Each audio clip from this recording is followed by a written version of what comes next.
Chauhan, professor राजनीति विज्ञान, Shri Shyam PG महाविद्यालय चंदवा जी की ऑनलाइन क्लासों में आपका हार्दिक अभिनंदन करता हूँ। हम सबसे पहले राजनीति विज्ञान की पहली क्लास में हम जो बीए पार्ट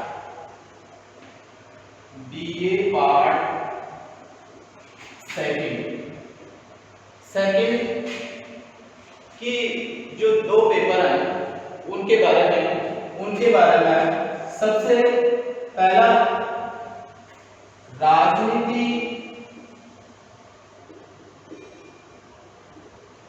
राजनीति विज्ञान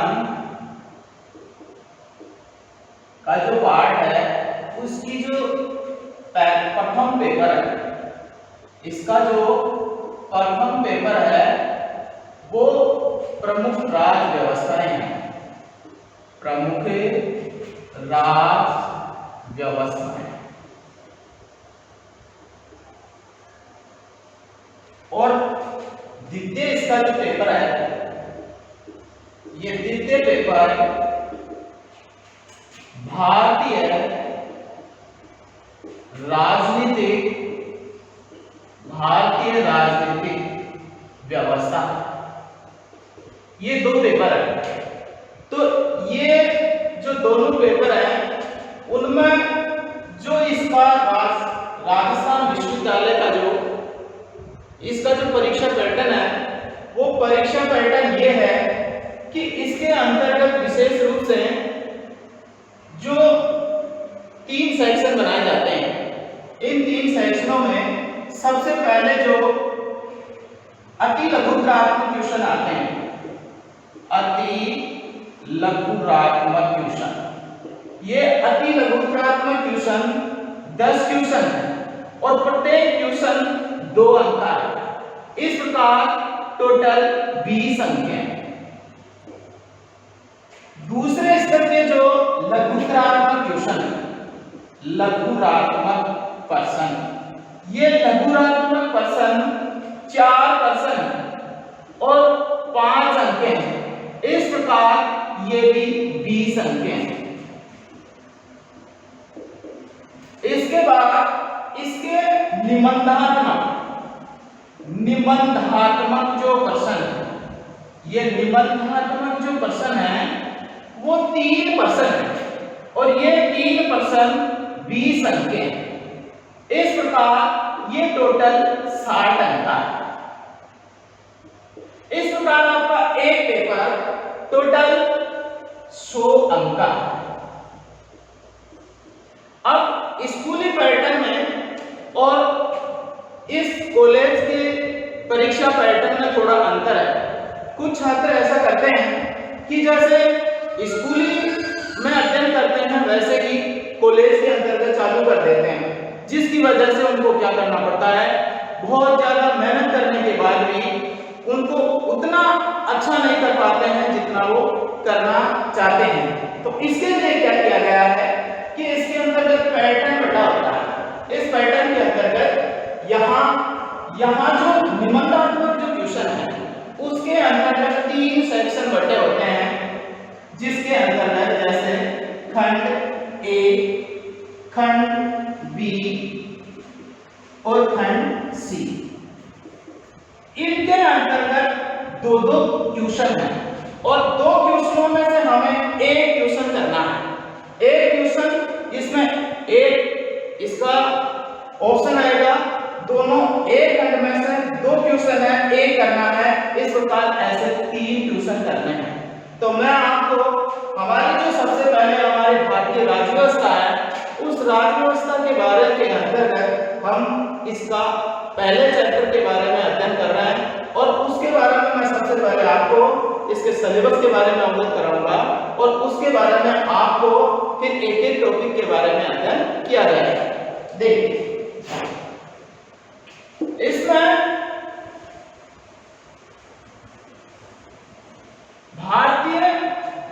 हमारा जो द्वितीय पेपर है जैसे भारतीय राजनीतिक व्यवस्था, और भारतीय राजनीतिक व्यवस्था के हम सिलेबस की बात करें तो इसका जो सिलेबस है सबसे पहले हम खंड ए के अंतर्गत देखते हैं। खंड ए है, उसके अंतर्गत जैसे भारतीय राष्ट्रवाद के उदय के कारण, भारतीय राष्ट्रवाद के उदय का कारण देखेंगे। उसके बाद में राष्ट्रवाद के चरण, राष्ट्रवाद के 3 चरण हैं। इन 3 चरणों में सबसे पहले जैसे उदारवाद, उसके बाद में है उग्रवाद और उसके बाद में है गांधीवाद। ये हमारे राष्ट्रवाद के चरण हैं। उसके बाद हम 1919 का भारत शासन अधिनियम, 1919 का भारत शासन अधिनियम, इसके बारे में डिटेल से अध्ययन करेंगे। उसके बाद 1935 का भारत शासन अधिनियम,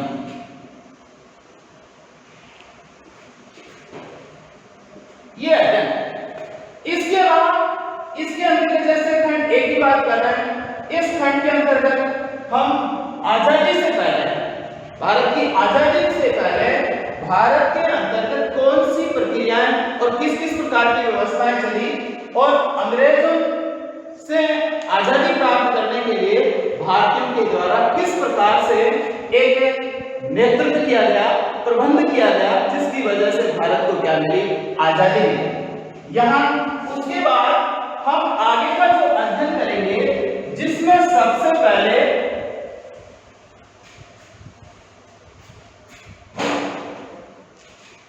भारतीय संविधान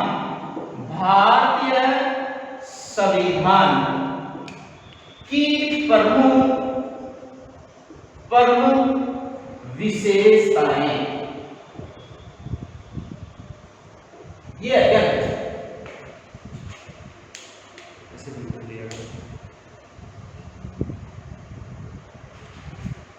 इस भारतीय शासन की विशेषताओं के बारे में हम भारतीय संविधान में मूल अधिकार,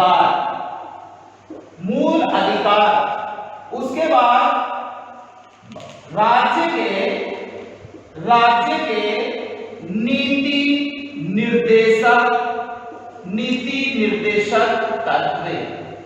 देखिए, जो पहला खंड दे रखा है, उस पहले खंड के अंतर्गत हम भारतीय शासन की शुरुआत से पहले की स्थितियों का अध्ययन कर रहे हैं और दूसरे खंड के अंतर्गत हम भारतीय शासन के अंतर्गत जो शासन की जो व्यवस्थाएं थी, जिसका निर्धारण किया गया था, उसका अध्ययन कर रहे हैं।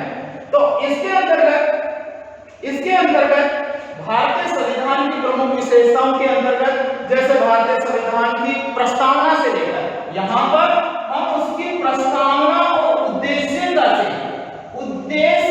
से उसे जोड़ते हुए इसका अध्ययन करेंगे, जिसमें संपूर्ण भारतीय शासन व्यवस्था की वस्तु स्थिति का अध्ययन किया जाएगा।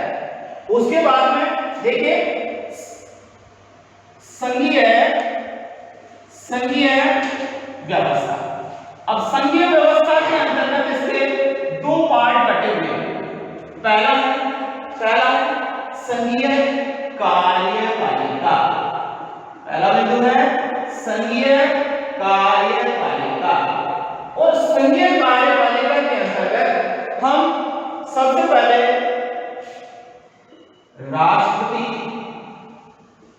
राष्ट्रपति के बारे में पढ़ेंगे और राष्ट्रपति में उसमें जैसे उसका निर्वाचन है, उसके साथ उसकी शक्तियां और उसके क्षेत्राधिकार। भारतीय संविधान में उसकी क्या है, उसकी स्थिति है, इसका हम अध्ययन करेंगे। उसके बाद में 2 नंबर पर हम पढ़ेंगे प्रधानमंत्री वह उसका मंत्री परिषद उसका अध्ययन करेंगे।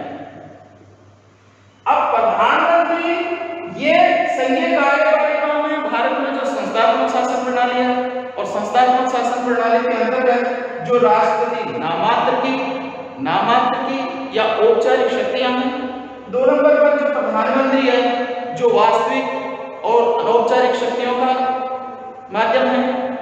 इसके बाद में ये जो अध्ययन है जो कार्यपालिका की शक्ति, उसकी स्थिति और उसके महत्व के बारे में स्पष्ट करेगा।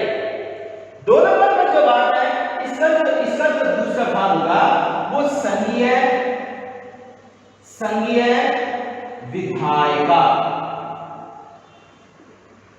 जिसको हम व्यवस्थापिका के नाम से भी, नंबर पर क्या है, व्यवस्थापिका के नाम से भी जानते हैं। तो इसके अंतर्गत हम जो अध्ययन करेंगे वो अध्ययन होगा संघीय संसद का, और संसद के अंतर्गत इसके 2 भाग हैं, एक लोकसभा, दूसरा राज्यसभा। अब लोकसभा और राज्यसभा के अंतर्गत हम उसका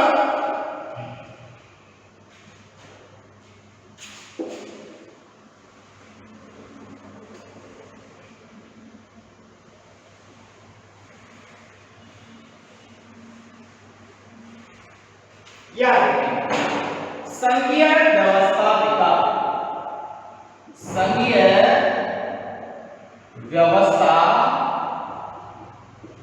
व्यवस्थापिका, संघीय व्यवस्थापिका जिसका दूसरा नाम विधायिका भी है। अब संघीय व्यवस्था और विधायिका में हम संसद का अध्ययन करेंगे। संसद के अध्ययन में हम 1 नंबर पर लोकसभा और 2 नंबर पर राज्यसभा। लोकसभा में हम क्या करेंगे, इसका जो संगठन है, इसकी शक्तियां हैं, संगठन और शक्तियां, उसके बाद में इसका भी संगठन है और शक्तियां, संगठन और शक्तियां। फिर इन दोनों का अध्ययन करने के बाद हम लोकसभा और राज्यसभा का, लोकसभा व राज्यसभा का तुलनात्मक अध्ययन करेंगे। और ये तुलनात्मक अध्ययन उसको संगठन को लेकर के है, उसकी शक्तियों को लेकर के, इस प्रकार का अध्ययन किया जाएगा। और उसके बाद में इसका जो तीसरा जो महत्वपूर्ण है, संघीय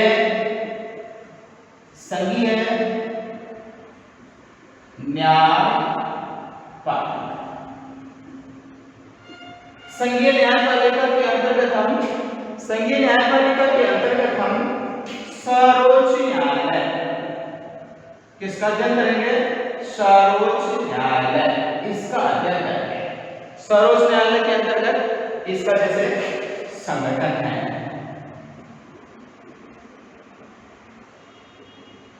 इसके क्षेत्राधिकार है, इनका अध्ययन किया जाता है। ये हमारी सरकार के जो 3 अंग हैं, कार्यपालिका, व्यवस्थापिका और न्यायपालिका, ये जो केंद्र का जो ढांचा है, इस केंद्र के ढांचे का क्या किया जाएगा, अध्ययन किया जाएगा। और उसके अगले बिंदु के अंतर्गत अगला जो बिंदु होगा उसमें हम हमारे देश की जो शक्ति विभाजन है, हमारे देश के अंतर्गत क्या किया जाए, शक्ति विभाजन के अंतर्गत जैसे केंद्र राज्य संबंध, केंद्र और राज्य के संबंधों का अध्ययन करेंगे। और केंद्र राज्य संबंधों के अध्ययन में सबसे पहले उसका जैसे कौन सा है, विधायी संबंध। उसके बाद में है वित्तीय संबंध।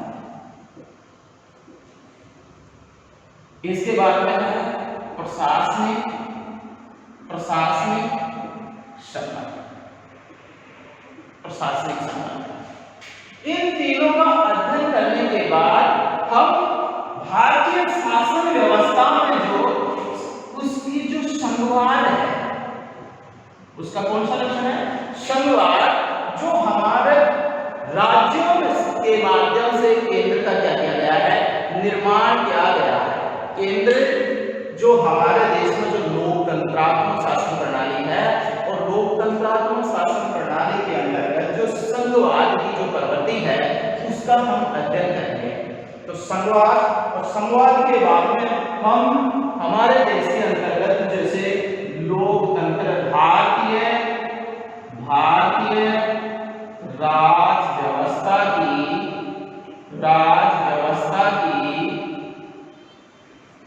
प्रमुख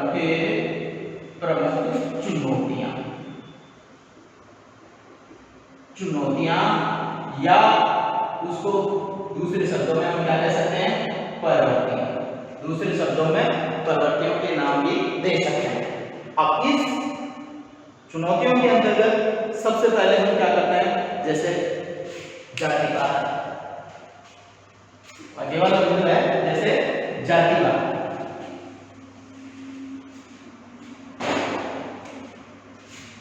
सबसे बड़ी लोकतंत्र की समस्या है जाति। उसके बाद में भाषा, क्षेत्रवाद, राजनीतिक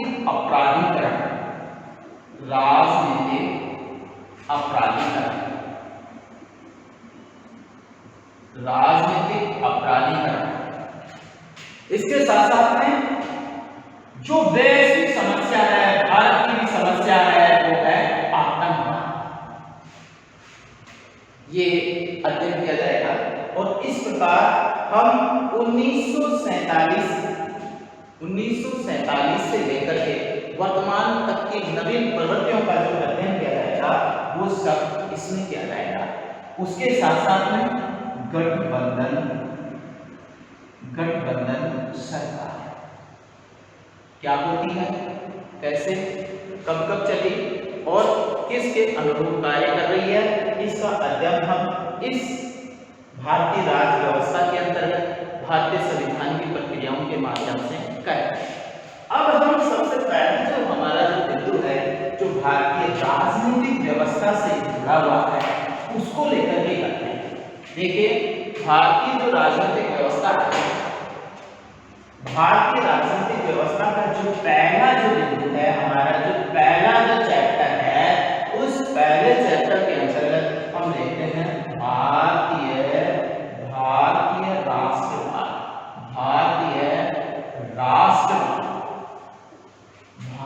राष्ट्रवाद के उदय के कारण,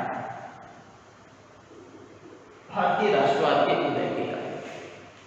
देखिए, एक राष्ट्रवाद एक शब्द है, वो राजनीति विज्ञान से जुड़ा हुआ भी है और इतिहास से जुड़ा हुआ भी क्या है, एक महत्वपूर्ण तत्व है। इसमें हम सबसे पहले हम ये देखने की कोशिश करते हैं राष्ट्रवाद क्या होता है, राष्ट्रवाद है क्या। राष्ट्रवाद ये दो शब्द हैं, एक तो है राष्ट्र और दूसरा है वाद। हम सबसे पहले इस राष्ट्र शब्द को समझने की कोशिश करते हैं। देखिए, राष्ट्र और राज्य के अंतर्गत क्या होता है, अंतर होता है। राज्य जो शब्द, कुछ लोग राज्य को राष्ट्र समझते हैं और राष्ट्र को राज्य समझ लेते हैं। ये राजनीति विज्ञान में दोनों ही बिंदुओं को अलग से स्पष्ट किया गया है। और सबसे पहले हम राज्य को देखते हैं। देखिए, राज्य होता है, उस राज्य के निर्माण के लिए उसके चार तत्व होना अत्यंत आवश्यक है। चार तत्व का मतलब एक नंबर पर जैसे है जनसंख्या, दो नंबर पर है निश्चित भूभाग, और तीन नंबर पर है सरकार। तो 4 नंबर पर है संप्रभुता। संप्रभुता एक राज्य के निर्माण के लिए ये 4 तत्वों का होना अत्यंत क्या है, आवश्यक है। क्या राष्ट्र के लिए ये 4 का होना आवश्यक है? राष्ट्र शब्द का मतलब है कि एक भौगोलिक इकाई, एक भौगोलिक इकाई क्या है, एक भौगोलिक इकाई में सामाजिक, सांस्कृतिक, धार्मिक, एक भौगोलिक इकाई में सामाजिक, सांस्कृतिक और धार्मिकता के आधार पर उन लोगों में जो एकता और अखंडता, एकता व अखंडता का जो भाव है, ये एकता और अखंडता का भाव है, उसी का नाम क्या है, राष्ट्र है। ये सामाजिकता के आधार पर, ये संस्कृति के आधार पर, ये धार्मिकता के आधार पर जो इनकी जो अपनी जो पहचान है, और इस पहचान के अंतर्गत जो लोगों की जो अपनी क्या है, एक अलग जो अपनी जो परंपराएं हैं, जिसके अंतर्गत इसमें जो एकता और अखंडता यहाँ पर एक सबसे है, इसमें सबसे महत्वपूर्ण बात है विश्वास, और 2 नंबर पर है सहयोग। विश्वास और सहयोग के आधार पर ये लोग एक दूसरे में क्या करते हैं, एक दूसरे से लगातार पीढ़ी दर पीढ़ी इनका स्थानांतरण होता है। तो यहाँ पर जो विश्वास और सहयोग की भावना है, जो किसका रूप धारण कर रही है, इनका परंपराओं का, परंपरा और रीति रिवाज, परंपरा और क्या है, रीति रिवाज। इन परंपरा और रीति रिवाज जैसे शब्दों को हम किस शब्द से जोड़ रहे हैं, राष्ट्रवाद से। तो अभी आपको एक बार क्लियर हुआ कि राष्ट्र और राज्य में जो अंतर है वो क्या है, और उसमें जो राष्ट्र शब्द है वो राष्ट्र में सबसे बड़ी महत्वपूर्ण बात है कि यहाँ पर राष्ट्र से हमने इसको अंतर किया, और यहाँ जो वाद शब्द है ये ऐसे विचारों का क्या है, ये समूह है, जिनके माध्यम से व्यक्तियों के अंतर्गत क्या होता है, कोई भौगोलिक इकाई के प्रति समर्पित निष्ठा, आस्था का विश्वास पैदा होता है, और उसी का नाम क्या है, राष्ट्रवाद है। उसी का नाम क्या है, राष्ट्रवाद। तो हम राष्ट्रवादी शब्द को ऐसे संबोधित कराएं, या हम राष्ट्रवाद की एक अलग से पहचान या उसको परिभाषित करने के लिए एक अपने शब्दों में प्रकट करें, तो राष्ट्रवाद क्या है? राष्ट्रवाद एक भौगोलिक इकाई में रहने वाले लोगों का, राष्ट्रवाद एक भौगोलिक इकाई में रहने वाले उन समान लोगों की जिनकी सामाजिक, सांस्कृतिक, धार्मिक परंपराओं के आधार पर एकता और अखंडता बनी रहती है। क्या बनी रहती है?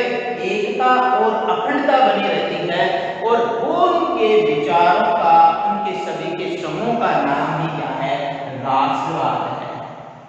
उनका क्या नाम है? राष्ट्रवाद है। तो हम सबसे पहले हमने एक बिंदु देखा कि राष्ट्रवाद क्या है। हम सबसे पहले हम ये जानेंगे कि राष्ट्रवाद के उदय के कारणों को समझने से पहले हम ये देखेंगे कि राष्ट्रवाद क्या है। राष्ट्रवाद एक भौगोलिक इकाई में रहने वाले लोगों का समूह है, जिनकी परंपराएं, रीति रिवाज एक समान हैं, और एक समान होने के नाते वो एक समूह में बंधे होते हैं। उसी का नाम क्या है? राष्ट्रवाद। राष्ट्रवाद। अब इस राष्ट्रवाद का उत्पन्न, भारत में जो राष्ट्रवाद पैदा हुआ है, वो राष्ट्रवाद के जो तथ्य निकल कर के आए हैं, ये तथ्य क्या क्या है? इन तथ्यों में सबसे पहले 1 नंबर पर यह है कि इनकी एक भौगोलिक इकाई होती है। इनकी एक क्या होती है? भौगोलिक इकाई है। 2 नंबर पर है राष्ट्रवाद अनवरत चलने वाली प्रक्रिया है। राष्ट्रवाद अनवरत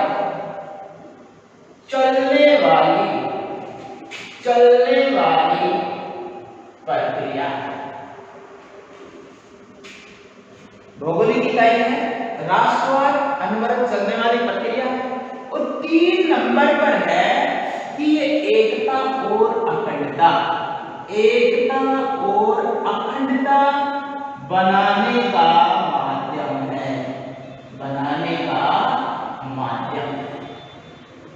तो इसमें एकता और अखंडता बनाने वाला माध्यम है राष्ट्रवाद। और 4 नंबर पर है कि इनकी ये क्या है, विश्वास, विश्वास व सहयोग, सहयोग की भावना, सहयोग की क्या है, भावना। इसका मतलब है कि राष्ट्रवाद एक भावनात्मक विचारधारा है।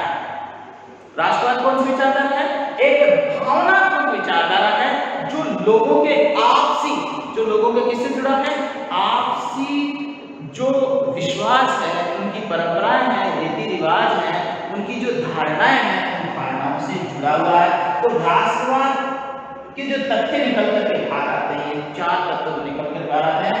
एक भौगोलिक इकाई में रहने वाले लोगों के प्रति है, राष्ट्रवाद लगातार चलने वाली एक प्रक्रिया है, एकता और अखंडता बनाए रखने का माध्यम है, और विश्वास और सहयोग, ये 2 चीजें हैं। और ये इसको मिलाकर के हम ये कहें कि ये लोगों में एक, इसको राष्ट्रवाद को भावनात्मक अवधारणा के रूप में लिया जाता है। तो ये हमारे भारतीय राष्ट्रवाद के प्रमुख, ये राष्ट्रवाद के प्रमुख तत्व निकल कर क्या है। और राष्ट्रवाद जो उत्पन्न हुआ भारत में, जो राष्ट्रवाद उत्पन्न हुआ है, किसी एक घटना या एक परिस्थिति के कारण पैदा नहीं हुआ, ये लगातार। हम अगर भारतीय इतिहास की बातें हैं तो शुरुआत के अंतर्गत भारत में किसान आंदोलन चले थे, फिर किसान आंदोलन के बाद में सामाजिक और धर्म सुधार आंदोलन चले, फिर उसके बाद में जो प्रजामंडल आंदोलन है वो प्रजामंडल आंदोलन चले, और उसके बाद में 1857 की क्रांति हुई। और 1857 की क्रांति के बाद में जो पहली भारत की जो राजनीतिक क्या बनी, जो संस्था बनी, अखिल भारतीय राष्ट्रीय कांग्रेस, जिसकी स्थापना 1885 में हुई। और ये जो संस्था थी उसने एक क्रमबद्ध और व्यवस्थित तरीके से भारतीय स्वतंत्रता संग्राम के लिए संघर्ष किया, और इसको राष्ट्रवाद बनाए रखने का एक माध्यम मानते हैं। तो हम सबसे पहले हम ये देखें भारतीय राष्ट्रवाद के उदय होने के क्या कारण है। इसकी सबसे पहले हम एक प्रस्तावना के रूप में वो देखेंगे, और इसमें सबसे पहले ये देखेंगे कि भारत में जो राष्ट्रवाद हुआ उसका पहले क्या है। देखिए 16वीं सदी है, इस 16वीं सदी के अंतर्गत भारत का जो गौरव है, भारत का जो गौरव है वो गौरव शांति और समृद्धि का था। भारत का जो गौरव था वो शांति और समृद्धि का गौरव है, और जहां शांति होती है वहां पर समृद्धि होती है, और जहां दोनों होती है वहां पर गौरव की प्राप्ति होती है। और इस प्रकार भारत विकास के चरम उत्कर्ष पर था 16वीं सदी के अंतर्गत। इस 16वीं सदी के अंतर्गत, इस 16वीं सदी के अंतर्गत क्या था कि जो भारत में आर्थिक क्षेत्र में, सामाजिक क्षेत्र में, धार्मिक क्षेत्र में, राजनीतिक क्षेत्र में, सभी क्षेत्रों के अंतर्गत एक बहुत ही महत्वपूर्ण विकास किया था। और बहुत महत्वपूर्ण विकास होने के कारण भारत को सोने की चिड़िया क्या कहा जाता था, सोने की चिड़िया कहा जाता था। भारत को क्या कहा गया, सोने की चिड़िया कहा गया। और सोने की चिड़िया क्यों कहा गया, क्योंकि भारत ने सभी क्षेत्रों में, और कौन से क्षेत्रों में, सबसे नंबर पर हम 1 पर देखते हैं आर्थिक क्षेत्र में, 2 नंबर पर देखते हैं सांस्कृतिक क्षेत्र में, सांस्कृतिक और धार्मिक क्षेत्र में। इन क्षेत्रों के अंतर्गत भारत ने क्या किया था, अपना चरम उत्कर्ष विकास किया। इससे भारत के अंतर्गत सभी लोग सुख शांति और समृद्धि से जीवन यापन करते थे। तो ऐसी स्थिति के अंतर्गत जब भारत के अंतर्गत कुशलता बढ़ी, भारत के अंतर्गत जो व्यापार की स्थितियां बढ़ी, इसके अंतर्गत विदेशों के अंतर्गत विदेशी व्यापार, भारत का विदेशी व्यापार भी बढ़ा। भारत का आर्थिक क्षेत्र में क्षेत्र में साम्राज्य बढ़ा और भारत में धार्मिक जैसे बौद्ध धर्म है, बौद्ध धर्म है, हिंदू धर्म है, इनका क्या हुआ, विश्व में संस्कृति की ओर विस्तार प्रचार हुआ। तो ये विदेशी लोग भारत की ओर क्या हुए, आकर्षित हुए, भारत की ओर क्या हुए, आकर्षित हुए। और इन आकर्षित होने के अंतर्गत जैसे डच है, पुर्तगाल है, अंग्रेज है और फ्रांसीसी,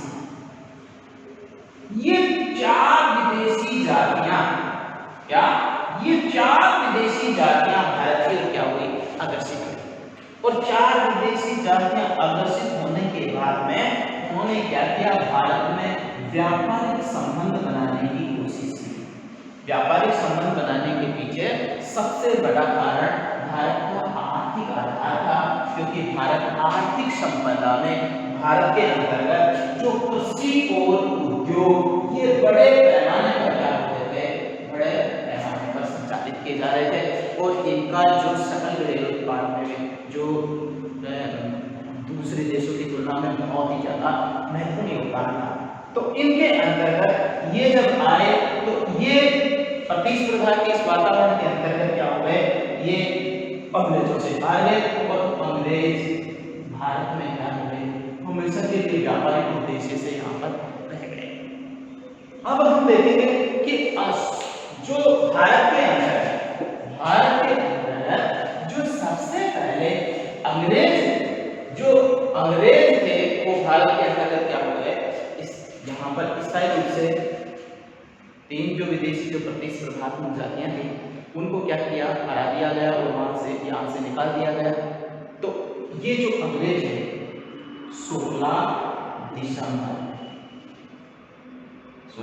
31 दिसंबर 1600 के अंतर्गत ईस्ट इंडिया नाम की कंपनी, कौन सी है, ईस्ट इंडिया नाम की कंपनी भारत के अंदर है। और इसने क्या किया, उस समय में जो ब्रिटेन की जो महारानी थी वो ब्रिटेन की महारानी थी एलिजाबेथ ने क्या किया, इसको भारत में व्यापार करने की स्वीकृति दी। क्या थी, व्यापार की स्वीकृति दी कि वो भारत में जाकर के क्या करेगी, व्यापार करेगी। अब व्यापार करने के उद्देश्य से ये कुछ समय के लिए कार्य करती रही, लेकिन जैसे जैसे इसको ज्यादा से ज्यादा जो महत्वाकांक्षा जागी तो इसमें जो आर्थिक उद्देश्य था, इस आर्थिक उद्देश्य को छोड़कर के राजनीतिक उद्देश्य की ओर अग्रसर हो गई। अब इसका उद्देश्य कोई व्यापार करना न रह करके इसका उद्देश्य भारत में राजनीतिक विस्तार करना होता है, और राजनीतिक विस्तार करके ये आर्थिक संसाधनों पर अपना क्या करना शुरू कर दी, नियंत्रण करना शुरू कर दी। इस प्रकार 1857 को आते आते, इससे पहले इसने राजनीति का खेल खेलना क्या कर दिया, शुरू कर दिया। राजनीति का जो खेल खेलना इसने शुरू कर दिया, इसका मतलब है कि जहां 1600 से लेकर 1857 तक के कार्यकाल, मतलब 200 सालों तक, 200 वर्षों तक भारत में इसने लगातार क्या किया, इसने शोषण किया।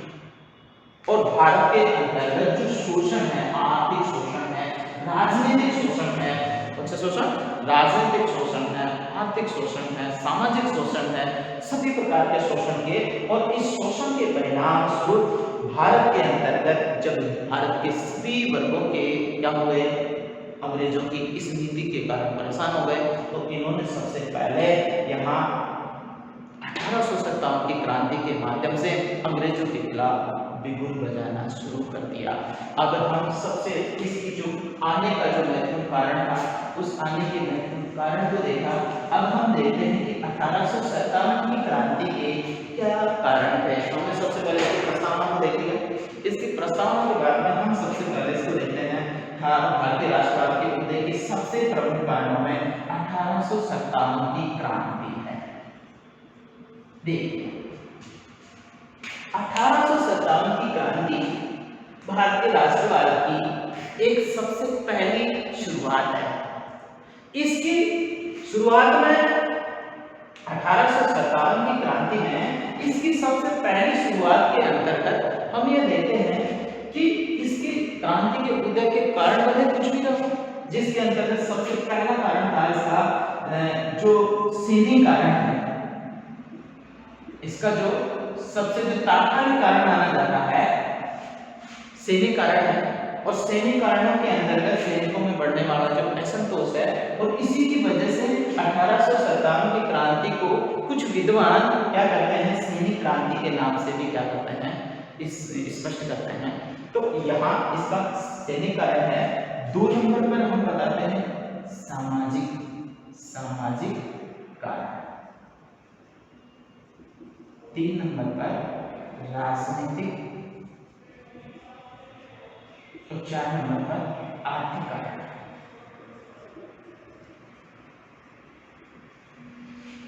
देखिए सैनिक कारणों में सबसे पहले हम ये देखें कि जो सैनिकों में जो उत्पन्न जो असंतोष था, हालांकि भारत के अंतर्गत आर्थिक कारण से इसकी शुरुआत हुई, लेकिन क्रांति की शुरुआत सैनिक कारणों से हो रही है। और आर्थिक कारण, फिर आर्थिक कारण के बाद में उन्होंने क्या किया, राजनीतिक स्थिति को क्या किया, विस्तार के लिए अपनाना शुरू कर दी। हमारी जो सामाजिक और सांस्कृतिक स्थिति होती, उस स्थिति के आधार पर उन्होंने क्या करना शुरू कर दिया, एक प्रकार से हस्तक्षेप करना शुरू कर दिया। तो ये एक बहुत बड़ा महत्वपूर्ण कारण रहा, जिसमें हम सबसे पहले कौन सा कारण लेते हैं, इसका सैनिक कारण। सैनिक कारणों में सबसे पहला कारण ये है कि अंग्रेजों ने भारतीय जो सैनिक थे उन भारतीय सैनिकों में भेदभाव करना शुरू कर दिया। क्या करना शुरू कर दिया, भेदभाव करना शुरू कर दिया। और भेदभाव के साथ साथ में जैसे कि मान लीजिए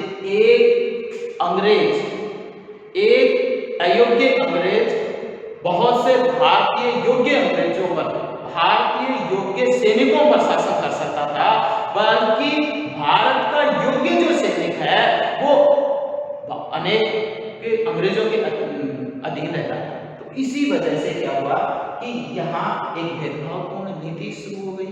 और इसी के कारण साथ साथ में क्या हुआ कि इन्होंने जो क्या किया कि जो धार्मिक कारण है, इसकी सबसे पहले जो शुरुआत थी, इसकी शुरुआत जो 1857 की क्रांति की जो सबसे पहली जो शुरुआत थी, बैरकपुर कहाँ पर है, पश्चिमी बंगाल के अंतर्गत जो बैरकपुर है, उस बैरकपुर के अंतर्गत मंगल पांडे नामक के जो सैनिक है, उस सैनिक ने क्या किया था, 2 अंग्रेज अधिकारियों को गोली से मार करके इसकी शुरुआत कर दी।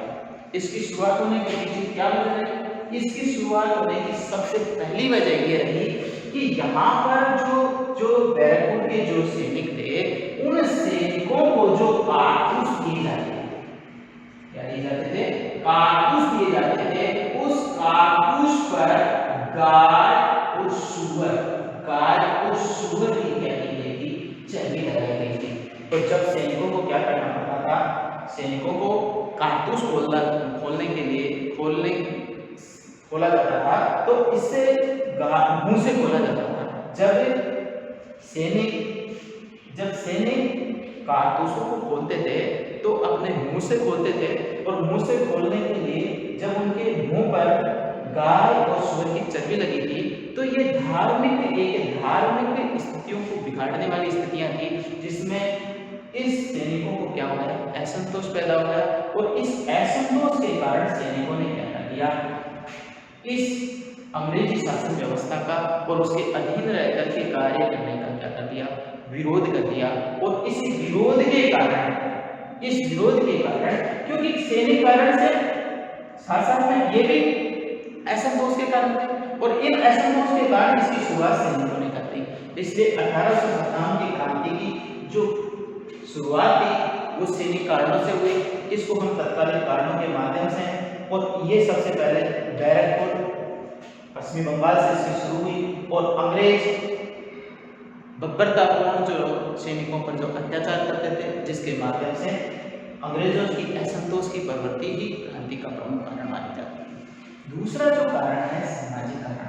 सामाजिकरण के अंतर्गत, समाज के अंतर्गत जो संस्कृति के आधार पर क्या किया जा रहा है, जो भेदभाव किया जा रहा है, समाज में जो वर्ग बटे हुए थे उस वर्ग के अंतर्गत, जैसे वर्गों के अंतर्गत, जैसे उच्च वर्ग, मध्यम वर्ग और निम्न वर्ग। निम्न उच्च वर्ग के लोगों के द्वारा मध्यम और निम्न वर्गों पर क्या किया गया, अत्याचार किया गया। इस अत्याचार की वजह से क्या किया गया कि अत्याचार की वजह से इन लोगों ने इनका विरोध करना शुरू कर दिया। उसके बाद में राजनीतिक कारण में सबसे महत्वपूर्ण डलहौजी की राज्य हड़पने की नीति है। डलहौजी की राज्य हड़पने की नीति मानी जाती है, क्योंकि इसने अपने राजनीतिक विस्तार के लिए क्या किया, इस प्रकार के कार्य करने शुरू कर दिए। और इस प्रकार के कार्यों के कारण ही क्या माना जाता है कि जैसे उसके 6 राज्य थे, सतारा था, इसके लिए जो सूरत था, इन राज्यों को आपस में क्या किया, इन्होंने एक दूसरे से जो हस्तक्षेपकारी नीति और राज्य हड़पने की नीति अपना करके क्या किया, इनको हस्तक्षेप करना शुरू कर दिया, जिसके कारण असंतोष उत्पन्न हुआ। और इस असंतोष के कारण 1857 की क्रांति की शुरुआत मानी जाती है। आर्थिक कारणों में सबसे बड़ा महत्वपूर्ण कारण किसको माना, यहाँ पर भारत के जो कुटीर उद्योग थे, भारत के चलने वाले कुटीर उद्योग और साथ में जो जिससे जुड़े हुए जो है कृषि, ये कृषिगत जो उद्योग थे उनको नष्ट होने लगे। और यहाँ का मूल वजह क्या था कि यहाँ से जो बनने वाला जो कच्चा माल था, उस कच्चे माल को वो क्या करने लगते थे, उस कच्चे माल को प्राप्त करके अपने विदेशों के अंतर्गत धन निष्कर्षण, जैसे दादा भाई नौरोजी ने कौन सा सिद्धांत दिया, दादा भाई नौरोजी ने धन निष्कर्षण, दादा भाई नौरोजी इसने धर्म निष्कर्षण का सिद्धांत दिया। इसका मतलब यह है कि जो भी भारत में जो कच्चा माल था उससे मूल्य से खरीद करके और वहां उसे पक्का बना करके भारत में महंगी वस्तुओं के रूप में उनको क्या किया जाता था, बेचा जाता था, जिससे इनका शोषण बढ़ा। और इसी वजह से भारत में जो कुटीर उद्योग थे और कृषिगत उद्योग थे, ये पूरी तरह से क्या हुए, नष्ट हो गए। और इस कंपनी ने भारत पर एक पूरी तरह से क्या कर ली, एक अपना विस्तार जमा लिया। उसका साम्राज्यवादी और महत्वाकांक्षाएं जो थी पूरी हुई। और इस प्रकार 1857 की क्रांति की क्या हुई, शुरुआत हुई। उसके बाद में हम देखें कि भारत के राष्ट्रीय आंदोलन की सबसे पहली वजह किसको मानी जाती है, 1857 की क्रांति। उसके बाद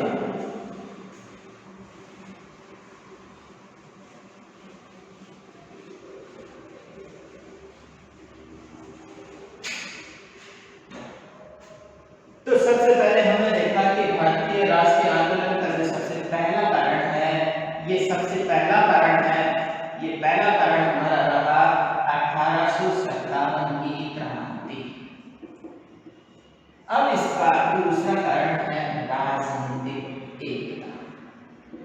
अब इसका दूसरा कारण है राजनीतिक एकता। अब राजनीतिक एकता क्या है कि आपको पता है कि भारत के अंतर्गत जब बृहत्तर भारत है और इस बृहत्तर भारत के अंतर्गत जैसे अशोक सम्राट मौर्यकालीन शासक अशोक, इसके अलावा आप देख सकते हैं अकबर। ये दोनों शासक ऐसे शासक हुए जिन्होंने एक ऐसे भारत का निर्माण किया, एकीकृत भारत। कौन सा भारत, एकीकृत भारत का निर्माण किया, जिसका विशाल साम्राज्य था।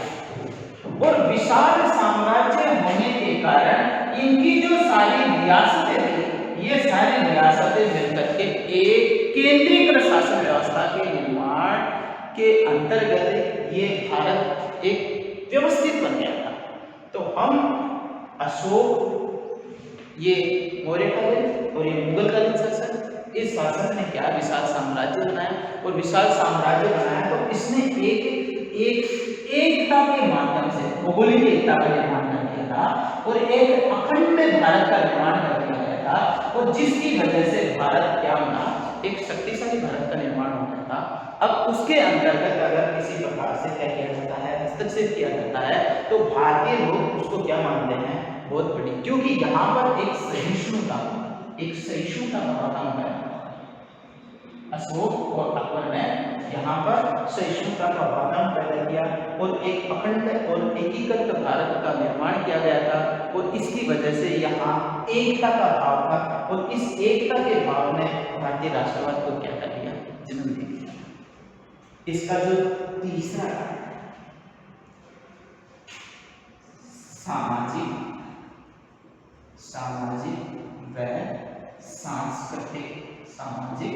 व सांस्कृतिक कारण।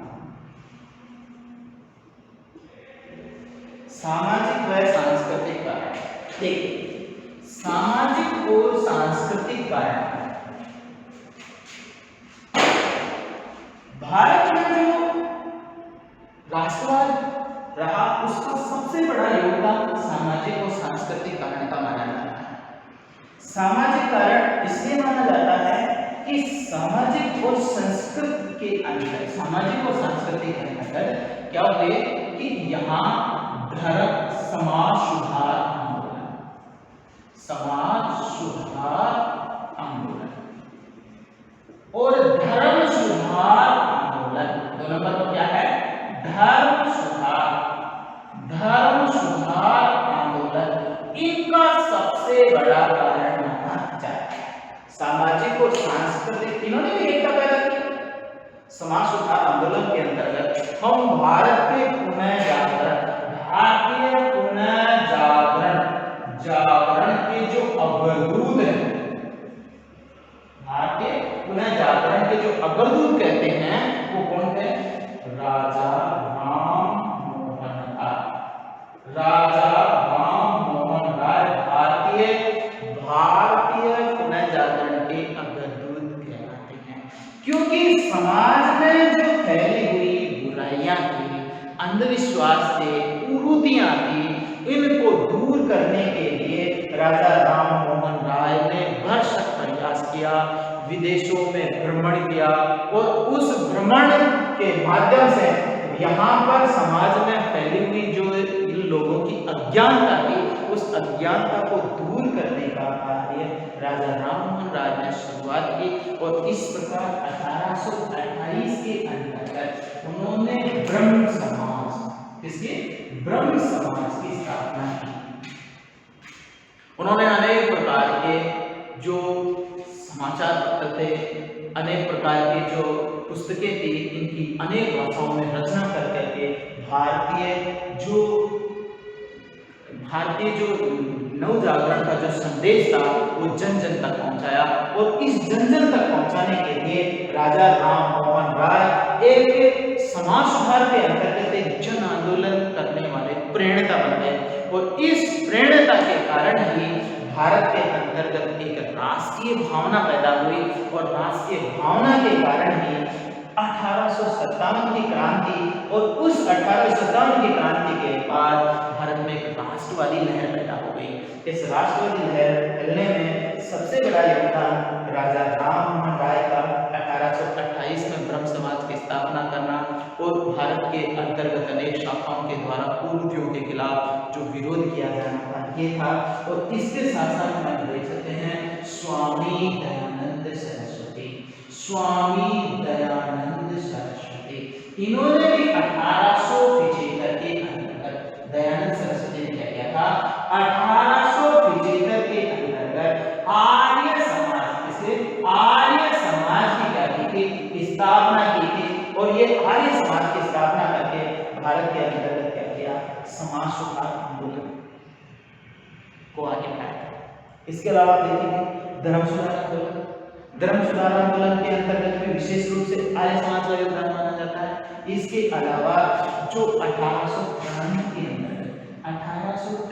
अंतर्गत स्वामी विवेकानंद के द्वारा क्या किया गया, शिकागो विश्व धर्म सम्मेलन के अंतर्गत जो धर्म की जो महत्ता थी और वास्तव में हिंदू धर्म क्या है उसकी जो परिभाषा उन्होंने दी, और इसका जो उन्होंने जो विश्व को एक धर्म का जो संकेत दिया, इसके माध्यम से भारत के अंतर्गत एकता की भावना पैदा हुई और जिन जंजीरों से, जिन अंधविश्वास की जड़ता से उनके मस्तिष्क पूरी तरह से क्या था, बंधा हुआ था, उनको दूर करने का क्या मिला, एक सबसे बड़ा आधार तैयार हुआ।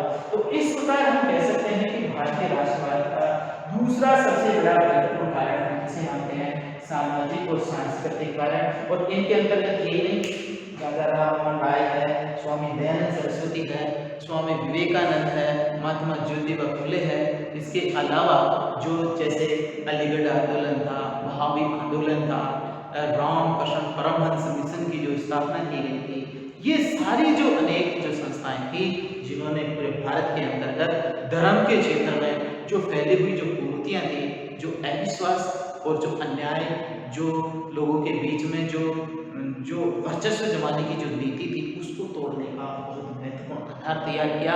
और इसी के कारण उन लोगों में आपसी अपनत्व की भावना आई और वास्तव में अंग्रेजों की नीतियों को जानने की क्या मिली, समझ मिली, जिससे क्योंकि उसी समय के अंतर्गत अंग्रेज भारत में सामाजिक और धार्मिक क्षेत्र में हस्तक्षेप करके कूट डालो राज करो की नीति अपनाना चाह रहे थे। और ऐसी स्थिति के अंतर्गत एक ऐसी परिस्थितियां पैदा हो गई और इन्हीं परिस्थितियों के कारण भारतीयों ने उनके खिलाफ एक बहुत ही जोश और जुनून के साथ में लड़ने का एक आधार तैयार कर लिया। और उसके बाद में हम करते हैं चौथा कारण।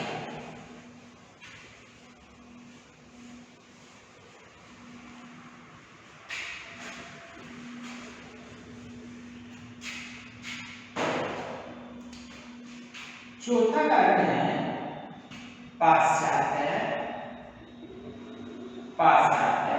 शिक्षा का, पाश्चात्य शिक्षा का भारतीय राष्ट्रवाद के उदय के चौथे कारणों में इसका और महत्वपूर्ण कारण आ रहा है पाश्चात्य शिक्षा का प्रभाव। अंग्रेजी शासन भारत के अंतर्गत एक ऐसे वर्ग को तैयार करना चाहता है जो मन से विचार से और कर्म से क्या हो, अंग्रेज। और ये एक प्रकार का ऐसा भारतीयों का वर्ग हो जो क्या हो, अंग्रेजों का क्या बन सके, गुलाम बन सके। क्योंकि अंग्रेज पूरी तरह से भारत में भारतीयों के सहयोग के बिना अपने उद्देश्य में सफल नहीं हो सकते थे, इसलिए वो अपने उद्देश्य में सफल होने के लिए उन्होंने क्या किया कि भारत में अंग्रेजी शिक्षा का विस्तार किया, अंग्रेजी शिक्षा को प्रोत्साहन दिया। और अंग्रेजी शिक्षा को प्रोत्साहन करने की वजह से भारत के अंतर्गत एक बहुत समाज के बहुत बड़े वर्ग का अंग्रेजी शिक्षा की ओर रुझान हुआ। और अंग्रेजी शिक्षा की रुझान हुआ तो वास्तव में अंग्रेजों की नीति को समझने का एक बहुत बड़ा आधार तैयार है। उस समय के अंतर्गत एक तो ये वर्ग बनकर के तैयार हो रहा था और दूसरी तरफ क्या था कि भारतीय कुछ लोग जैसे सुरेंद्र नाथ बनर्जी, अरविंद घोष, अरविंद घोष, सुभाष चंद्र बोस और विदेशों में अनेक जो भारतीय विद्वान, भारतीय जो लोग थे जो अंग्रेजी शिक्षा प्राप्त कर रहे थे। एक तरफ तो अंग्रेजों की नीति के द्वारा इस प्रकार का कार्य किया गया, दूसरी तरफ ये जो भारतीय लोग जो विदेशों में अंग्रेजी शिक्षा प्राप्त करके आ रहे हैं, इनके द्वारा किया गया अत्याचार और इनके द्वारा दिया जाने वाला प्रोत्साहन, इस आधार पर पूरी तरह से स्पष्ट करता था कि अंग्रेज लोग क्या करना चाह रहे हैं, भारत के अंतर्गत इस प्रकार की नीति अपना करके ये भारतीयों को क्या करना चाह रहे हैं, कूट डालो राज करो की नीति अपनाओ। क्योंकि ये इससे भारतीय वर्ग को अंग्रेजी नीति समझने का भी क्या मिला, अवसर मिला, और ये इन लोगों ने इनको समझाने का भी एक माध्यम तैयार हो गया। यहाँ पर अंग्रेजों ने तो किया तो था अपने सहयोग के लिए इस प्रकार का कार्य, लेकिन हुआ ये क्या होगा, किसकी ओर अग्रसर होगा। तो इसकी वजह से क्या हुआ कि अंग्रेजी शिक्षा ने भी अंग्रेजों की नीति को समझने में और उनके कार्यों को समझने में एक बहुत बड़ा योगदान दिया, जिससे अंग्रेजी शिक्षा के अंतर्गत भारतीयों में राष्ट्रवाद की भावना पैदा होने का आधार तैयार कर दिया। इसके अलावा समाचार पत्रों का योगदान,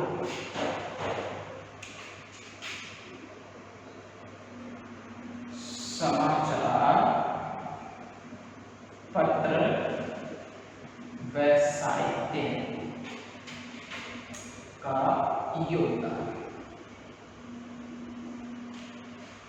भारतीय राष्ट्रवाद के उदय के कारणों में समाचार अनेक भाषाओं के अंतर्गत क्या किया गया, समाचार पत्रों का प्रकाशन किया गया, जिनके अंतर्गत विशेष रूप से जैसे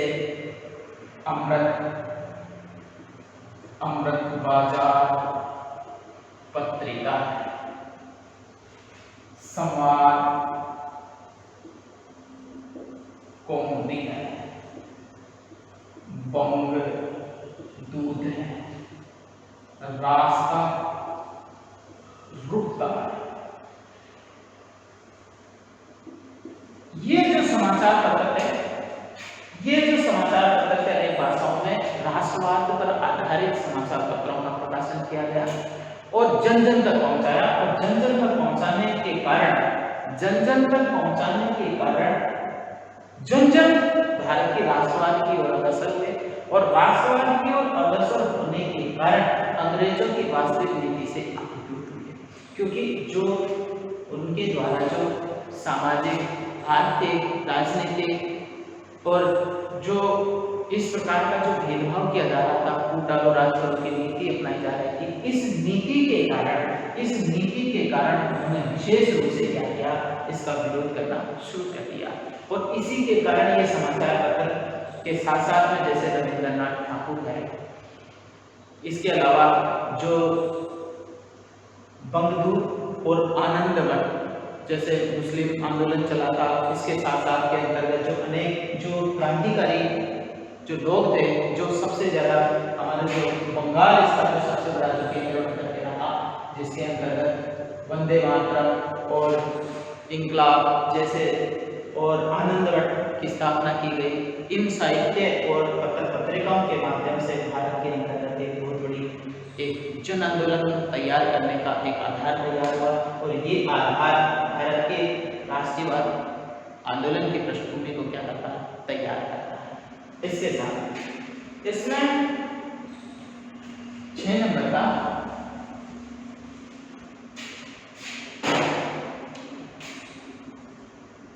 का बिंदु ये है कि विदेशी यात्राओं का भारतीय राष्ट्रवाद के उदय में जो अहम योगदान है वो विदेशी यात्राओं का भी। विदेशी यात्राओं का सबसे बड़ा योगदान इसलिए माना गया क्योंकि भारत के अंतर्गत जैसे विशेषकर राजा राम मोहन राय है, इसके अलावा लोकमान्य बाल गंगाधर तिलक है, विपिन चंद्र पाल है, श्याम कृष्ण गोपाल कृष्ण गोखले है, इन सबने क्या किया, विदेशी यात्राएं की। और विदेशी यात्राएं करने और वहां अध्ययन किया, और अध्ययन करने के बाद में वहां की शासन व्यवस्थाओं को देखकर बहुत ही ज्यादा आश्चर्यचकित महसूस। उन्होंने इस प्रकार महसूस किया कि जिस प्रकार से इस देश के अंतर्गत जो वातावरण तैयार किया गया है, और इससे क्या हुआ है कि शासन व्यवस्था के माध्यम से जो लोगों को जो हर प्रकार की सुख शांति और समृद्धि मिली हुई है, यहाँ का सब सुख जो लोगों का जो समस्या है उनका समाधान हो रहा है, क्यों नहीं ऐसा भारत में भी हो और भारत में भी ऐसी शासन व्यवस्थाओं का निर्माण किया जा सके जो आम व्यक्ति की आवश्यकताओं और समस्याओं को दूर कर सके। तो ऐसा वातावरण जब उन्होंने वहां देखा और भारत में जो अंग्रेजी शासन व्यवस्था के द्वारा जो उत्पन्न परिस्थितियां देखी गई उसमें उन्होंने काफी अंतर महसूस किया और इसी वजह से उन्होंने लोगों को जन क्रांति का आधार तैयार कर लोगों को अंग्रेजी शासन के खिलाफ खड़ा करने का जो आधार है वो तैयार किया। इस प्रकार हम भारतीय राष्ट्रवाद के उदय के कारणों में जो विदेशी यात्राएं हैं उनका प्रभाव विशेष कर देख रहे हैं और कुछ विचारक हैं विदेशी विचारक, वो विदेशी विचारकों से भी क्या हुए हैं, प्रभावित हुए हैं। विशेषकर जैसे मील है, बेंथम है। इस मील और बेंथम के स्वतंत्रता संबंधी विचार हैं, ये विचार भारतीयों को प्रभावित कर रहे हैं। और इसके अलावा जो मार्क्स का दृष्टिकोण है, मार्क्स का जो दृष्टिकोण है, ये मार्क्स का दृष्टिकोण भी क्या कर रहा है, क्रांति को जन्म दे रहा है। तो इस आधार पर हम कह सकते हैं कि विदेशी संपर्क में आने से भारत में राष्ट्रवादी आंदोलन तैयार। एक तीसरा कारण यह है कि विदेशी यात्राओं के प्रभाव से इन्होंने विदेशी घटनाओं को भी क्या किया, प्रभावित किया। विदेशी घटनाएं कैसे क्या, जैसे 1917 के अंतर्गत रूस की क्रांति है, जर्मन और इटली का एकीकरण है।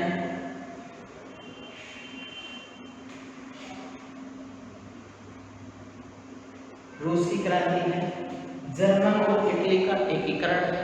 इसके अलावा अमेरिका की क्रांति है, फ्रांस की क्रांति है। इन क्रांतियों के माध्यम से जो वहाँ की शासन व्यवस्था में जो आमूलचूल परिवर्तन आया है, ये आमूलचूल परिवर्तन भी क्या कर रहा है, भारत में राष्ट्रवादी आंदोलन का आधार तैयार कर रहा है। तो देखिए यहाँ पर विदेशी यात्राओं के प्रभाव से हम इसे 3 तरीके देख सकते हैं। एक नंबर तो हम ये देख सकते हैं कि विदेशी लोगों के संपर्क में आने से उनके विचारों ने उनको क्या किया है, प्रभावित किया है और प्रभावित करने के कारण ये क्या भारत में भी ऐसी परिस्थितियां पैदा करना चाह रहा है। 2 नंबर पर ये देखना चाह रहे हैं कि विदेशी घटनाओं का जो प्रभाव है वो विदेशी घटनाओं का प्रभाव भी भारत में राष्ट्रवादी एक परिस्थितियां पैदा कर रहा है, क्योंकि विदेशों के अंतर्गत राष्ट्रवादी भावना के माध्यम से ही आजादी प्राप्त की गई थी। और तीसरा सबसे बड़ा कारण है कि हूबहू वैसी ही शासन व्यवस्था की कल्पना करना जैसे विदेशों में है वो भारत में रहकर इस प्रकार का क्या कर सकते हैं, वातावरण तैयार कर सकते हैं। तो ये भी बहुत बड़ा महत्वपूर्ण आधार रहा कि विदेशी यात्राओं का भी क्या रहा, राष्ट्रीय आंदोलन में प्रभाव रहा। इसके बाद में 7 नंबर पर हम देखते हैं, 7 नंबर पर हम देखते हैं कि राष्ट्रीय कांग्रेस, राष्ट्रीय कांग्रेस।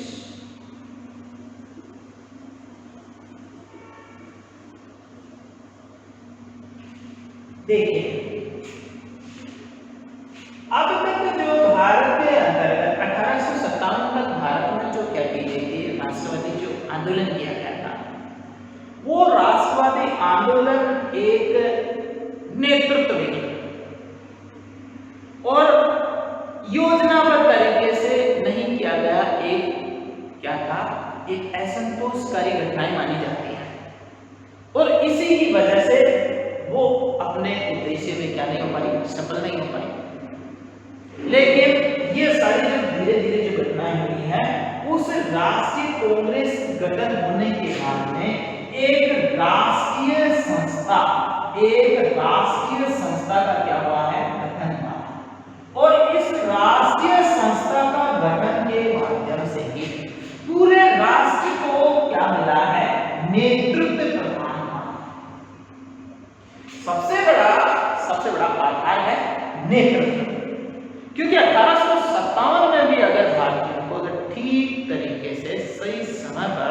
योजनाबद्ध तरीके से उनकी जो एक ऐसी संस्था का गठन हो जाता, तो शायद 1857 में भी भारत क्या हो जाता, आजाद हो जाता।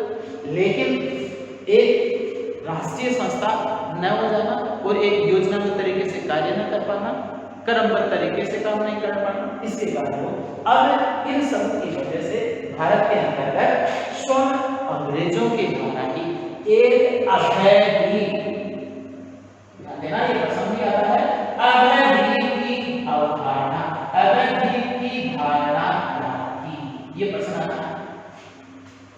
अभयद्वीप का मतलब इसको अंग्रेजी में कहते हैं सैफ्टी,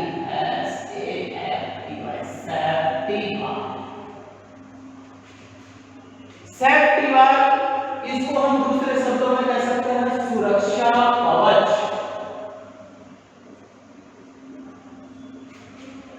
हालांकि अंग्रेजों को इस बात का डर था कि जिस प्रकार 1857 की क्रांति हुई, ठीक उसी प्रकार की क्रांति अगर दोबारा हो जाती है तो अंग्रेजों को भारत छोड़ना ही पड़ेगा।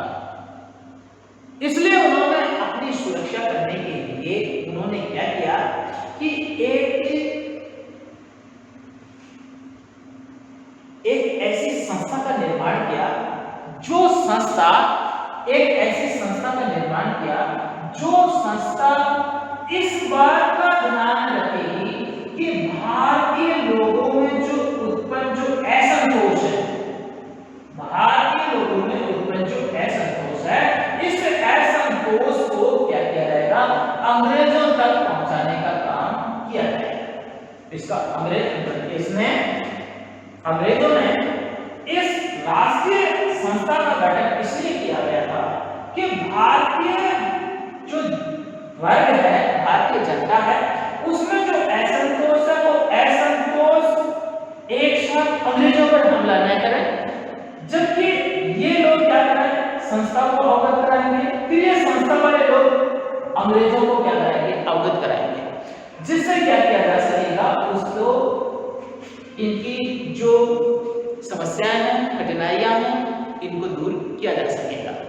तो इस उद्देश्य से इनका जो है, पहले ये बना अभयद्वीप। अभय इसका मतलब है कि 1857 की जो घटनाएं घटी वो दोबारा घटित नहीं हो और उन्हें क्या किया जा सके, रोका जा सके।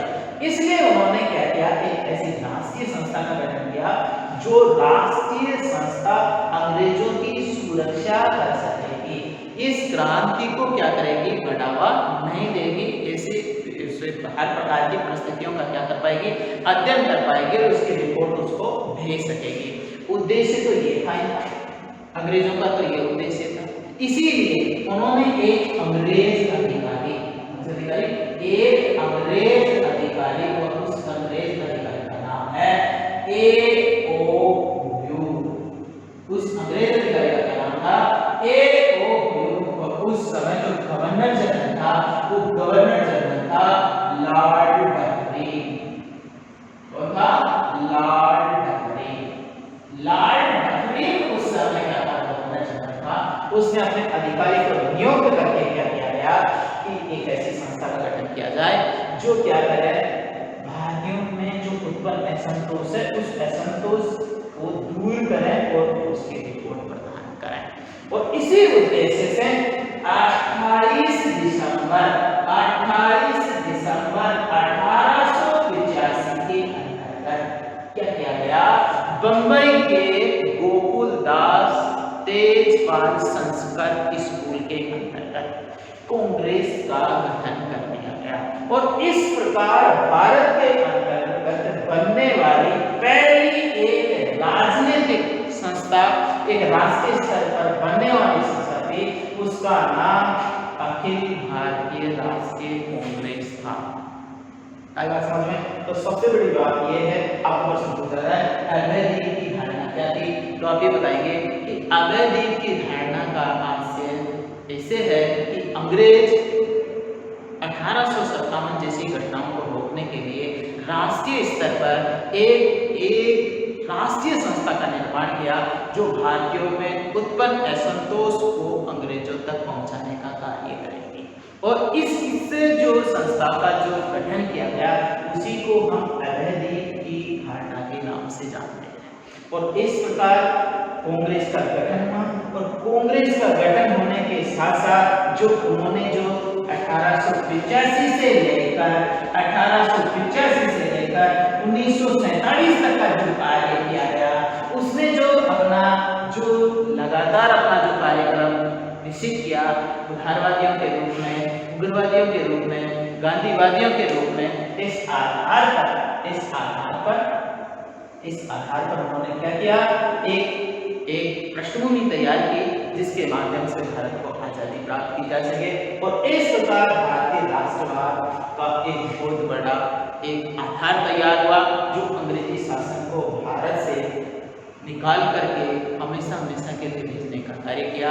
तो ये जो आपने भारतीय राजनीतिक व्यवस्था में हमारा जो पहला चैप्टर है भारतीय राष्ट्रवाद के उदय के कारण, उसमें हमने जो जैसे भारतीय राष्ट्रीय जो आंदोलन है उससे जुड़े हुए जो पूर्व की जो घटनाएं हैं, उस घटनाओं में जैसे हमने सबसे पहले देखा राष्ट्रवाद क्या है, राष्ट्रवाद के तत्व क्या हैं, राष्ट्रवाद के उदय के कारण क्या हैं, ऐसे मुख्य बिंदुओं को हमने इस प्रथम क्लास के अंतर्गत हमने पढ़ा है। हम आगे की कक्षा के अंतर्गत राष्ट्रवाद के जो चरण हैं, राष्ट्रवाद के चरण हैं, उसका हम क्या करेंगे, अध्ययन करेंगे। और आप विशेष रूप से हमारी जो कक्षा है उसमें जो मुख्य रूप से जो स्क्रीनशॉट वगैरह लेकर के इसको अच्छी तरह से क्या कर सकते हैं, पढ़ सकते हैं। धन्यवाद।